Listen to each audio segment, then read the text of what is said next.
Olá, estes são os Diálogos Luso-Atlânticos. Eu sou o Rui Badaró, estou com o João Massano e juntos conversaremos sobre política, direito e outros assuntos.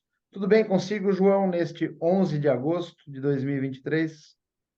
Tudo bem por aqui por Portugal e por aí também comemorando o Dia do Advogado, certo?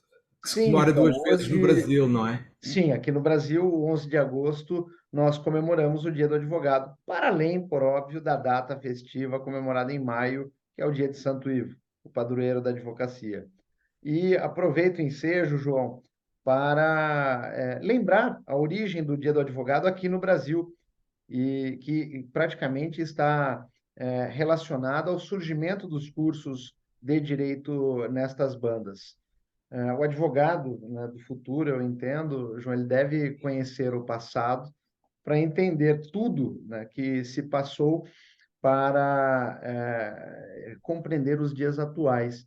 E nessa perspectiva, João, é interessante lembrar que com a primeira Constituição brasileira, que foi outorgada por Dom Pedro I em 1824, ela trazia toda uma estruturação do Império brasileiro, com disposições sobre os cidadãos, os poderes. Inclusive, Dom Pedro chegou até a criar um outro poder, o tal do poder moderador, né? Uma corruptela aí da teoria de Montesquieu. Enfim, e trazia também as estruturas administrativas e econômicas das províncias.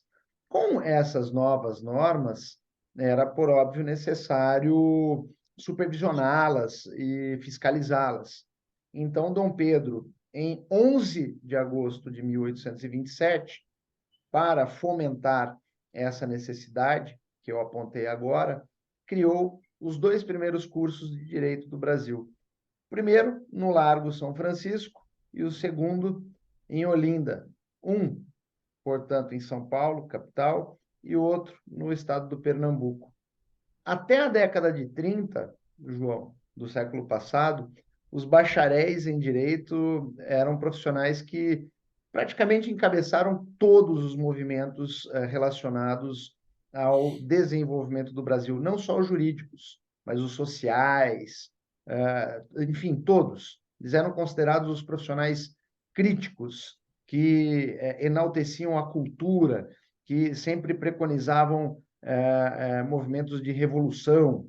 Em outras palavras, os cursos jurídicos brasileiros, até a década de 30, pode-se assim confirmar, né, confirmadamente dizer, eles moldaram toda a sociedade brasileira e o pensamento até o início do século XX.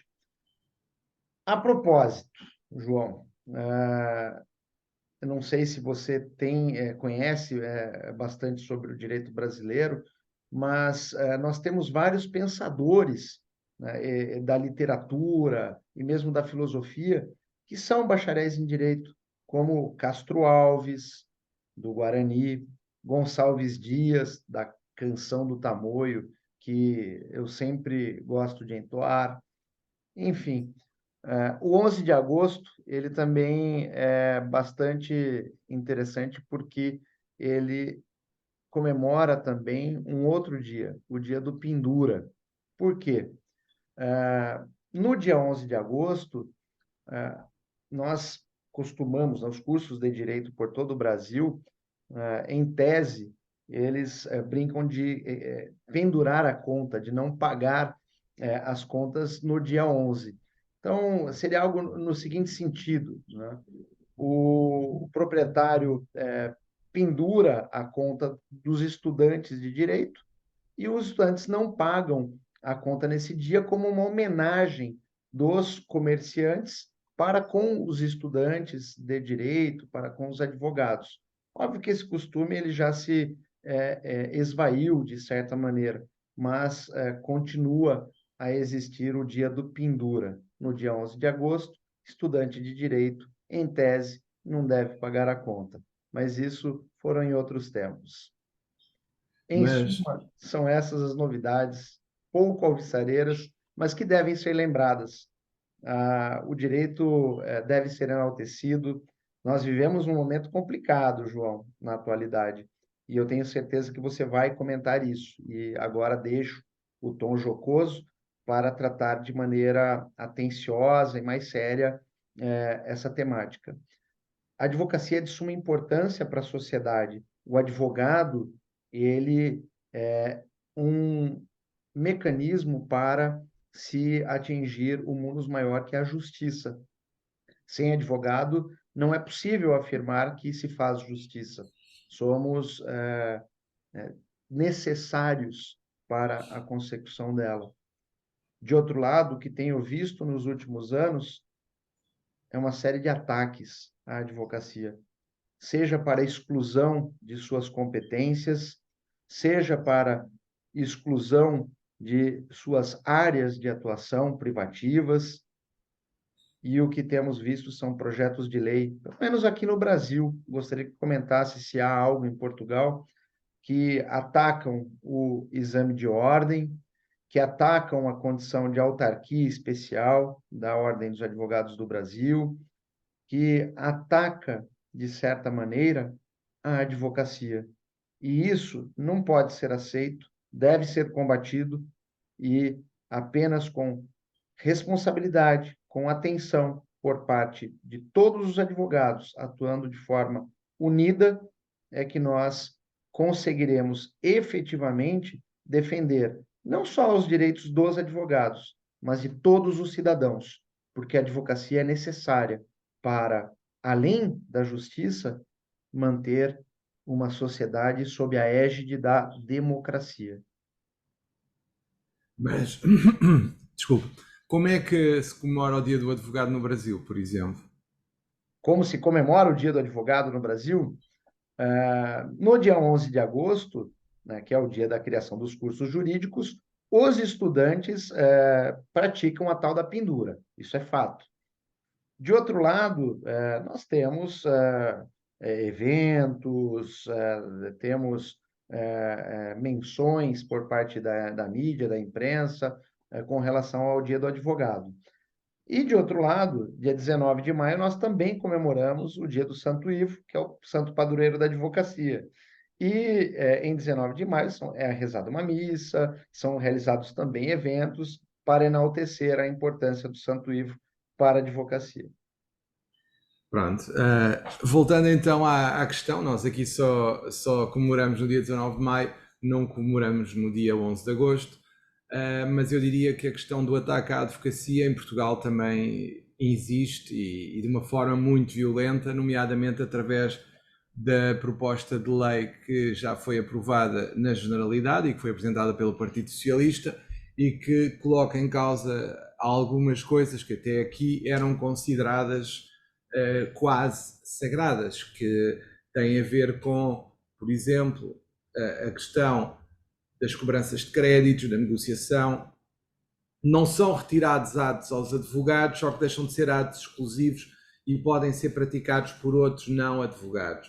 E isso, naturalmente, acarreta um grande risco para a sociedade, nomeadamente em relação a uma situação que é muito clara, que é os cobradores do FRAC, que havia em Portugal, que iam ter com os devedores e cobravam o que eles deviam e o que não deviam de uma forma que era francamente tenebrosa e que, de facto, aproveitava-se de algum receio que as pessoas pudessem ter daquelas figuras para fazer cobranças difíceis e que acabavam por ser um meio praticamente de justiça privada, porque é contratar alguém para ir fazer a cobrança.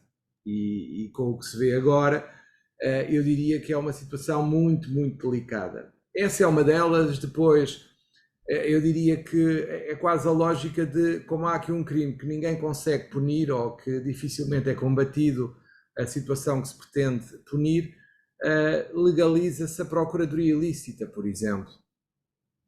Nomeadamente, atos que até aqui eram crime, passam a ser praticados sem qualquer consequência legal, porque são lícitos, e a própria lei diz que não são exclusivos dos advogados, como, por exemplo, a consulta jurídica, a negociação de contratos, a elaboração de contratos, e isto, de facto, é algo que se torna perigoso para o cidadão e para o futuro do próprio mundo jurídico. Eu diria que em vez de se caminhar no sentido de uma melhor prestação de serviços jurídicos através de incrementar e dar, no fundo, incentivos às pessoas para se qualificarem cada vez mais, o incentivo é ao contrário, porque quem não estiver inscrito na Ordem dos Advogados não tem que pagar a Caixa de Previdência, nem a cota da Ordem, logo terá menos esses dois custos, pelo menos, e permitir-lhe-á fazer o mesmo que até agora estava reservado aos advogados.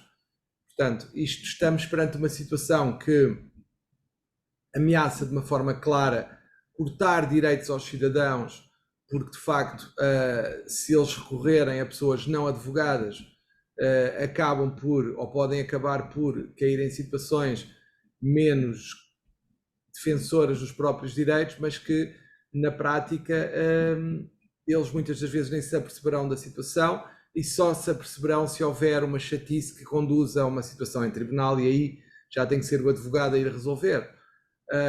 Parece-me perigosa esta solução, parece-me que criar os tais conselhos de disciplina, de supervisão, também é um risco, porque vamos ter não advogados que até poderão estar em maioria a fazer apreciação disciplinar de advogados. Há aqui várias coisas que de facto são perigosas e que podem conduzir a uma situação dramática no âmbito dos direitos das pessoas e colocar até em risco princípios sagrados da advocacia como o sigilo profissional. João, Portanto, diria que permita-me uma parte. Qual é a justificativa maior para essa retirada, entre aspas, de competências da advocacia? E vou dar um exemplo. Você citou a questão, da possibilidade de contratos serem elaborados por, sim, profissionais que não são advogados, por, enfim, por leigos. E nós sabemos, como estudiosos do direito, para além de advogados que somos, que não é crível nem aceitável a elaboração de um contrato sem que haja o conhecimento mínimo do direito das obrigações e de todos aqueles que estejam intimamente vinculados ao objeto do contrato. Porque justamente aquilo que é aposto num documento jurídico denominado contrato poderá definir o futuro de uma empresa, ou direcionar uma determinada relação jurídica, um negócio jurídico em prol de A ou de B.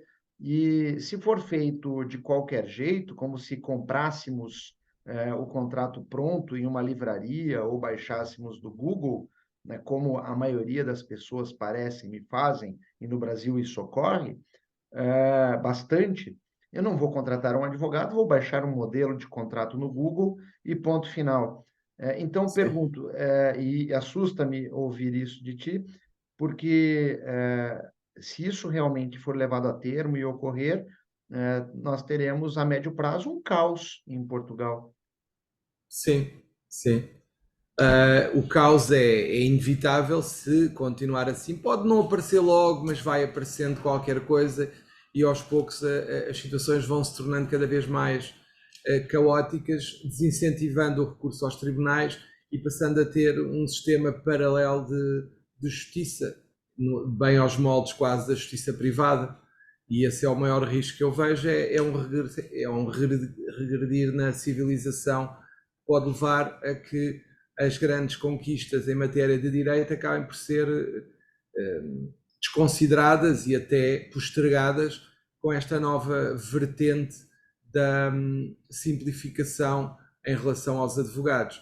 O risco é, perante esta simplificação, nós passarmos a ter situações que de facto não são admissíveis de forma a proteger, não deveriam ser admissíveis por forma a proteger os direitos das pessoas, mas se elas vierem a aparecer e se vierem a ser aprovadas tal qual como está agora, de facto, o cidadão passa por uma situação de grande risco. Claro que sim. Claro que Sim, sim. sim. Bom, com esta notícia grave que você nos traz a respeito da alteração do estatuto, que já foi aprovada no primeiro momento, e alertando para as possíveis consequências, ainda que sejam em médio prazo, eu creio que por hoje estes foram os diálogos luso-atlânticos do Brasil, comemorando o Dia do Advogado. por conta da criação dos cursos jurídicos aqui no ano de 1827. E de Portugal, com uma notícia que deixou-me bastante preocupado. Um grande abraço a todos. Eu sou o Rui Badaró e estou com o João Massano. João, o encerramento é seu. Só para me despedir e desejar um excelente fim de semana a alguns, quando nos virem, se nos virem antes do fim de semana, se não, uma boa semana e até ao próximo episódio. Abraços a todos. Tchau. Abraço.